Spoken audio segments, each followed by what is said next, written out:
ভর দুপুরে জীবিকার তাড়নায় রাস্তায় মানুষ বের হলেও গরমে অতিষ্ঠ জনজীবন।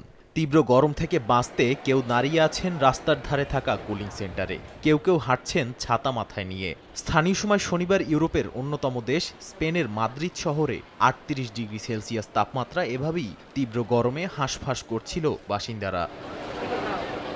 গরম থেকে বাঁচতে পর্যটক ও বাসিন্দারা অবলম্বন করছেন ঠান্ডা থাকার নানা কৌশল। চাহিদাও বেড়েছে কোমল পানীয়ের।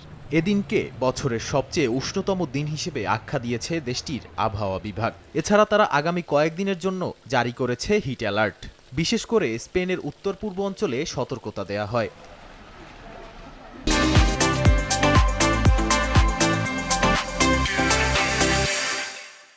এদিকে দক্ষিণ ইউরোপের দেশ ইতালিতেও তাপমাত্রা ছাড়িয়েছে ৪০ ডিগ্রি সেলসিয়াস। তীব্র গরমের হাত থেকে রক্ষা পেতে সমুদ্র তীরে যাচ্ছেন দেশটির সিসিলি দ্বীপের বাসিন্দারা। স্থানীয় সময় শনিবার বহু বাসিন্দা ও পর্যটককে দেখা যায় মন্দেলো সৈকতে ভিড় করতে। স্থানীয়রা জানান, গত কয়েক মাসে কোনো ধরনের বৃষ্টি না হওয়ায় এমন তীব্র গরমের শিকার তারা। গরম দীর্ঘস্থায়ী হলে দেখা দেয় ভয়াবহ পানির সংকট, আর এতে বিপর্যয়ের মুখে পড়ে দেশটির কৃষিখাত। ইতালির আবহাওয়া দপ্তর জানায়, তাপমাত্রা আগামী সপ্তাহ জুড়ে চলতে পারে। নাদিম মারজান, সময় সংবাদ।